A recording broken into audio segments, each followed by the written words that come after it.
Assalamualaikum warahmatullahi wabarakatuh. Eh, Izinkan saya dan teman-teman saya mau menyampaikan hasil diskusi kelompok kami. Ya, perkenalkan nama saya Muhammad Giri Fandi dan teman saya Dimas Ibnu. Yang kedua Muhammad Ipanda, yang ketiga Irfan Saputra. Eh, Kelompok kami membahas tentang sejarah dan perkembangan pengaturan hukum pidana korupsi. Yang pertama akan dibacakan oleh Dimas. Baik, terima kasih moderator. Yang pertama mungkin sejarah perkembangan pengaturan hukum pidana korupsi, yaitu sejak bergulirnya era reformasi, gema-gema tentang tindak pidana korupsi semakin keras berkembang. Bahkan sempat dikatakan bahwasanya tindakan korupsi ini semakin menjadi warisan dari Orde Baru. Korupsi sesungguhnya sudah merupakan penyakit bawaan, sebab bukan hanya dari pemerintahan Orde Baru saja, namun benih-benih ini muncul tidak hanya pada masa penjajah kolonial, namun diawali dari masa kerajaan-kerajaan di Nusantara. Next, moderator. Baik, selanjutnya korupsi yang telah banyak menjangkit banyak negara tentunya menjadi permasalahan yang krusial untuk diatasi. Indonesia bukannya tidak berusaha untuk melakukan upaya pemberantasan ini. Sejak dari pemerintahan Orde Lama, Orde Baru maupun pada masa Orde Reformasi. Mungkin poin pertama yaitu pada masa Orde Lama. Berawal sebagai suatu negara yang merdeka, pemerintah Orde Lama melakukan potensi dalam hal tindak pidana korupsi. Untuk itulah generasi pertama diawali dengan adanya peraturan penguasa militer tanggal 9 April 1957, nomor peraturan pemerintah PM garing 06 garing 1957 tanggal 27 Mei 1957. Kemudian diubah lagi menjadi peraturan pemberantasan korupsi penguasa perang pusat. Dalam perkembangan selanjutnya dibuat Undang-Undang Nomor 24 garing PRP garing 1960 tentang pengusutan, penuntutan, dan pemeriksaan tindak pidana korupsi.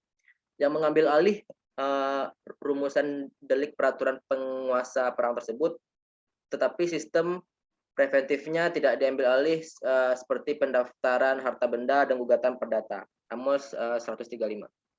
Selanjutnya, dan pada 9 April 1957, Kepala Staf Angkatan Darat Ahmad Nasution selaku penguasa militer mengeluarkan peraturan penguasa militer nomor peraturan garis PM garis 06 garis 1957 tentang pemberantasan korupsi untuk menerobos kemacetan dalam melancarkan usaha memberantas korupsi.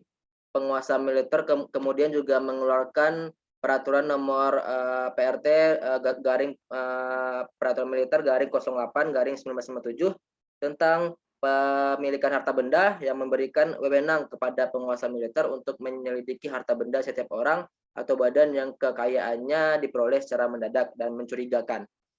Untuk melengkapinya, dibuatlah peraturan PRT garing PM garing 011 garing 1957 tentang penyitaan dan perampasan barang-barang. SOB berakhir setahun kemudian, berakhir pula peraturan penguasa militer. Sebagai gantinya muncul Perpu Angkatan Darat nomor PRT garing Perpu garing 013 garing 1958 tanggal 16 April 1958 tentang pengusutan, penuntutan, dan pemeriksaan perbuatan pidana korupsi dan pemilikan harta benda serta Perpu Kepala Staf Angkatan Laut nomor PRT garing ZI garing 1 garing 7 tanggal 17 April 1958. Mungkin dikembalikan kepada moderator. Terima kasih. Terima kasih kepada Dimas yang menyampaikan materinya. Selanjutnya dibacakan oleh Ipanda. Oke, baik. Terima kasih moderator. Selanjutnya saya akan menyampaikan yaitu tentang menurut dua perpu itu ada dua macam perbuatan korupsi. Yang pertama perbuatan korupsi pidana yang biasa dikenal hukuman badan dan atau denda selain perampasan harta benda hasil korupsinya. Untuk yang kedua, perbuatan korupsi lainnya di mana terdapat unsur perbuatan melawan hukum.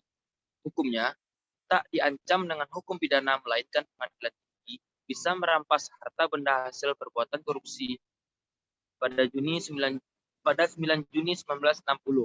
pemerintah mencabut dua perpu tahun 1958 dan menggantikannya dengan peraturan pemerintah pengganti undang-undang atau Perpu nomor 24 tahun 1960 tentang pengusutan, penuntutan,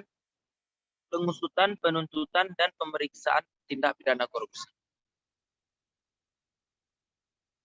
Pasal 5 Perpu ini mewajibkan setiap tersangka memberi keterangan tentang seluruh harta bendanya dan harta benda istri atau suami dan anak dan harta benda sesuatu badan yang diurusnya. Apabila diminta oleh jaksa, pasal ini juga mengatur bahwa bank hanya memberi keterangan tentang keadaan keuangan tersangka yang diminta oleh jaksa sesuai peraturan tentang rahasia bank.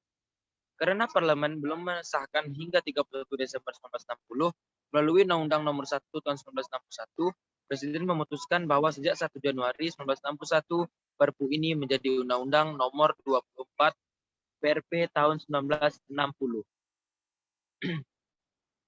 Setelah proses panjang serta penuh perdebatan dan kepentingan publik, Indonesia akhirnya memiliki Undang-Undang Pemberantasan Korupsi. Ia menjadi penyejuk di tengah iklim korupsi yang merajalela dan menghancurkan. Sayangnya, DPR akan merevisi undang-undang itu. Walaupun undang-undang material dan formil sangat ketat, namun banyak menyimpang dan dari ketentuan umum, hukum pidana seperti kemungkinan kumulasi 2 pidana pokok, yaitu penjara dan denda serta sanksi yang lebih berat. Namun korupsi tetap meningkat.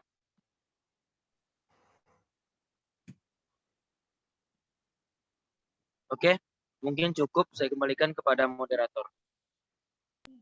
Terima kasih kepada Ivanda. Selanjutnya akan dibacakan oleh Ivan. Kepada Ivan, silakan.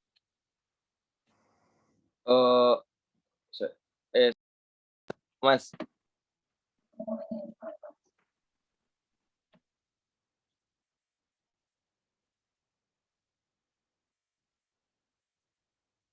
Oke, mungkin untuk pembahasan selanjutnya mungkin pada masa Orde Baru. Tindakan korupsi pada masa ini disinyalir banyak dilakukan yaitu melalui kekuatan legitimasi kekuasaan presiden dengan pejabat-pejabat negara untuk mengambil aset negara ataupun mengalihkannya menjadi aset pribadi. Namun, kita tidak memungkiri pada masa permulaan Orde Baru, kita perlu melihat usaha pemerintah dengan mengeluarkan Undang-Undang Nomor 3 Tahun 1971 yang merupakan hasil revisi dari undang-undang sebelumnya. Dalam masa pemerintahan Orde Baru ini diakhiri juga dengan adanya gejolak dari para mahasiswa yang menginginkan adanya pergantian kepemimpinan negara karena salah satu faktornya adalah dugaan korupsi yang dilakukan oleh presiden. Dengan adanya undang-undang yang tidak dapat menegakkan hukum terkait dengan pemberantasan anti korupsi, akhirnya memunculkan gerakan dari masyarakat yang secara langsung mendesak mundurnya pemerintahan yang berkuasa pada masa itu. Mungkin moderator cukup.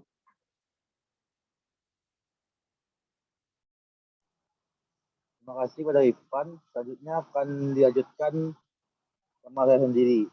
Pada masa reformasi, masa regenerasi ketiga perkembangan ketenagakerjaan Indonesia ingin mewujudkan pemerintahan yang lebih demokratis. Nafas perjuangan ini dan melakukan perubahan undang-undang atau dengan kata lain, merevisi undang-undang itu sejumlah 4 kali amandemen. Setelah turunnya Presiden Soeharto, B.J. Habibie sebagai presiden pengganti mendapatkan perintah melalui TAP MPR, yaitu berupa ketetapan MPR nomor 10/MPR tahun 1998 tentang penyelenggaraan negara yang bersih dan bebas korupsi, kolusi, dan nepotisme.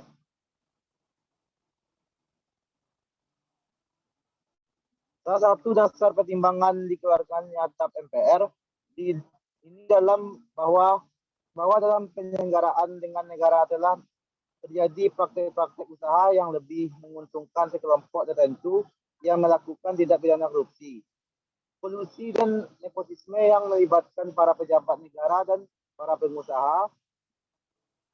Dalam masa era reformasi ini juga muncul Undang-Undang Nomor 31 Tahun 1969 tentang pemberantasan tindak pidana korupsi, Undang-Undang Nomor 15 Tahun 2002 tentang tindak pidana pencucian uang, serta Undang-Undang Nomor 30 Tahun 2002 tentang Komisi Pemberantasan Tindak Pidana Korupsi, di mana dengan beberapa aturan tentang undang-undang tersebut menunjukkan adanya keseriusan kita dalam mencegah ataupun mengatasi tindak pidana korupsi. Next. Mungkin yang dapat kami sampaikan. Mohon maaf kalau ada salah. Saya akhiri. Wabillahi taufiq wal hidayah. Assalamualaikum warahmatullahi wabarakatuh.